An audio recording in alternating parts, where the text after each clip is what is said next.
இன்றைக்கு தமிழர்களுக்கு துரோகம் செய்யக்கூடிய ஒரு கட்சியாக இன்றைக்கு நாம் தமிழர் கட்சி RSSனுடைய ஒரு கிளை அமைப்பாக மாறி இருக்கிறது. தமிழ்நாட்டு இளைஞர்கள் விஜயிடையும் சீமானிடமும் மிகுந்த எச்சரிக்கையோடு இருக்க வேண்டிய தேவை இருக்கின்றது. இந்த மாதம் தாய் தமிழை காத்த மொழிப்போருடைய தியாகிகளுடைய மாதம். ஜனவரி 15ஆம் தேதி 1938 மொழிப்போர் ஈகியர் நடராஜன் அவர்களுடைய நினைவு நாள். அந்த 15 முதல் மொழிப்போர் தியாகி சிதம்பரம் ராஜேந்திரன் மாணவருடைய நினைவு நாள் 27 வரை விடுதலை சிறுத்தைகள் சார்பாக தமிழ்நாடு முழுக்க இந்த தாய் தமிழ் காத்த போராளிகளுடைய நினைவை போற்றுகின்ற வகையில் விடுதலை சிறுத்தைகள் கருத்தரங்கங்கள் பொதுக்கூட்டம் என்று முன்னெடுக்கின்றோம். அந்த வகையில் வருகின்ற 25ஆம் தேதி சென்னையில் தாய் தமிழ் காத்த போராளிகளுடைய நினைவு நாள் நடராஜன் தாளமுத்து அவருடைய நினைவு நாளாக அதை முன்னெடுக்கின்றோம். எங்களுடைய தலைவர் எழுச்சி தமிழர் தொல்காப்பியன் திருமாவளவன் அவர்கள் சிறப்புரையாற்றுகிறார்கள்.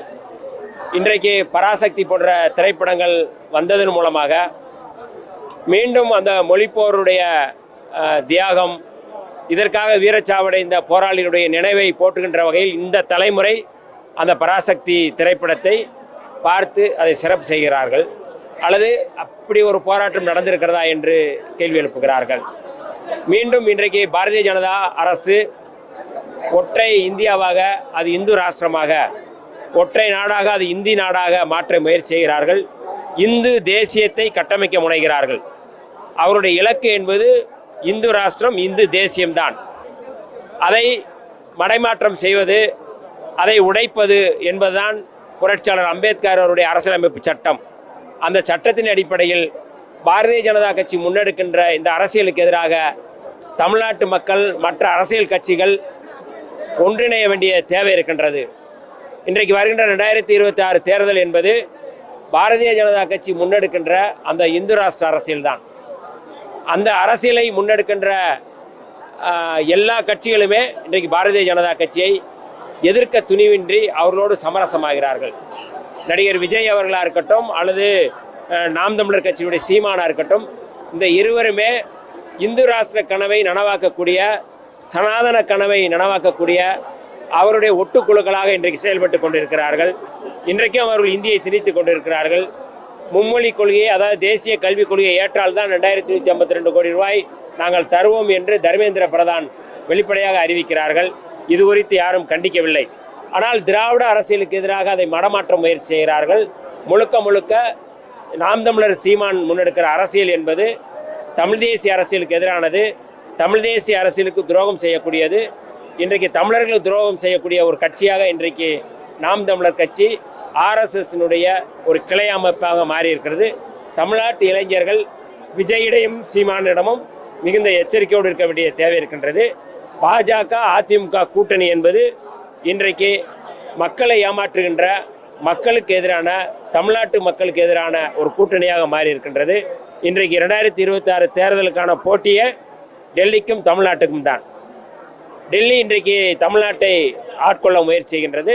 தமிழ்நாடு அதிலிருந்து தனித்தீவாக இருக்கின்றது. எப்போதும் தமிழ்நாடு என்பது சுயமரியாதை உள்ள ஒரு நாடு, மாநிலம், சமூக நீதி உள்ள மாநிலம், இன்னும் கூடுதலாக மதச்சார்பற்ற ஒரு மாநிலம் என்பதில் எந்த மாற்று கருத்துமில்லை. அதை நோக்கி விடுதலை சிறுத்தைகள் 2026 தேர்தலில் நாங்களே மையம் என்பதை தீர்மானிப்போம்.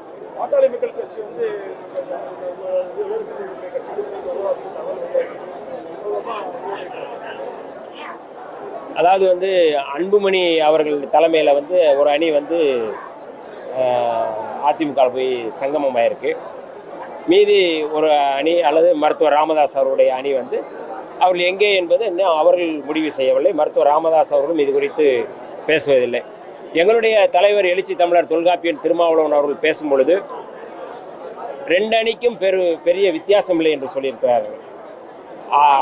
அப்பாவுடைய அணிக்குமோ அல்லது மகனுடைய அணிக்குமோ பெரிய வித்தியாசம் இல்லை. கோட்பாட்டு அடிப்படையில் இருவருமே ஒரே கோட்பாட்டை ஏற்றுக்கொண்டவர்கள் தான். அது சனாதன கோட்பாடு தான். அது சோசியல் என்ஜினியரிங் என்று சொல்லக்கூடிய தலித்து வெறுப்பை பரப்புகின்ற கோட்பாடு தான். பாரதியார் சொல்றது போல அங்கொன்றில் அதாவது நெருப்பில் வந்து சின்னதொன்று பெரியதொன்று இல்லை என்று சொல்லியிருக்கிறது. அதுபோல தான் இதில் வந்து இந்த விஷ குடுவையில் இதில் வந்து வெளியில் ஒன்று போயிருக்கு, உள்ளே ஒன்று போயிருக்கு. இதில் எது நல்லது அப்படின்னு சொல்லி கேட்குறது போல இருக்குது. விடுதலை சிறுத்தைகளை பொறுத்தளவு வெளிப்படையாக எங்களுடைய தலைவர் கடந்த 14 ஆண்டுகளுக்கு முன்பு என்ன சொன்னாரோ, சாதியவாத பாட்டாளி மக்கள் கட்சியோடும் மதவாத பாஜகவோடும் விடுதலை சிறுத்தைகள் எப்போதும் ஒட்டுறவு இல்லை, கூட்டணி இல்லை என்பதை தெளிவுபடுத்தியிருக்கிறார்கள்.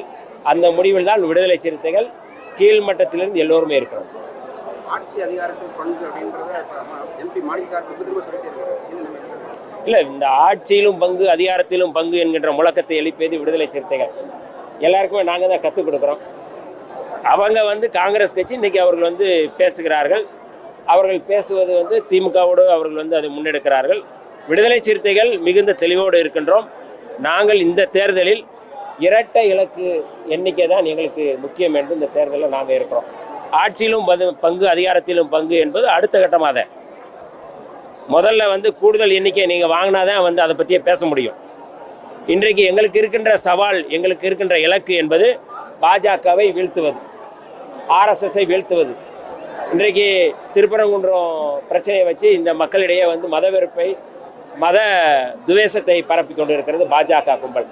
ஆகவே பாஜகவை வீழ்த்துவது என்கின்ற ஒற்றை இலக்கு தான் விடுதலை சிறுத்தைகளுடைய இலக்கு. அதை நோக்கி நாங்கள் நகர்கின்றோம். இன்றைக்கு திராவிட மாடல் அரசு என்பது தமிழ்நாட்டில் தொடர வேண்டும், 2026 தொடர வேண்டும். அதுதான் தமிழ்நாட்டை பாதுகாக்கக்கூடியது, மாநில உரிமையை பாதுகாக்கக்கூடியது. இன்னும் கூடுதலாக மதச்சார்பற்ற ஒரு அரசாக இருக்கக்கூடியது இந்த திராவிட மாடல் அரசு. பாஜகவினுடைய இலக்கு என்பது திராவிட மாடல் அரசை அல்லது திராவிட இயக்கத்தை அழித்தொழிப்பதுதான். திராவிட கழகங்கள் அல்லாத தமிழ்நாடு, காங்கிரஸ் அல்லாத இந்தியா, இதுதான் அவருடைய முழக்கம். அதை ஒருபொழுதும் விடுதலை சிறுத்தைகள் ஆதரிப்பதில்லை. தமிழ்நாடு என்பது ஒரு சுதந்திரமான, மிக தீவிரமான மதச்சார்பற்ற ஒரு நாடாகத்தான் இருக்கும் என்பது எந்த மாற்று கருத்தும் இல்லை. செய்திகளை உடனுக்குடன் தெரிந்து கொள்ள கீழ்கண்ட கேபிள் மற்றும் டிடிஹெச் நெட்வொர்க்குகளில் எம்நாடு செய்தி தொலைக்காட்சியை காணுங்கள். பாதகம் செய்பவரை கண்டால் நாம் பயம் கொள்ளலாகாது பாப்பா. மோதி மிதித்து விடு பாப்பா, அவர் முகத்தில் உமிழ்ந்து விடு பாப்பா. அண்மை செய்திகளை உடனுக்குடன் தெரிந்து கொள்ள இணைந்திருங்கள் எம்நாடு தொலைக்காட்சியுடன்.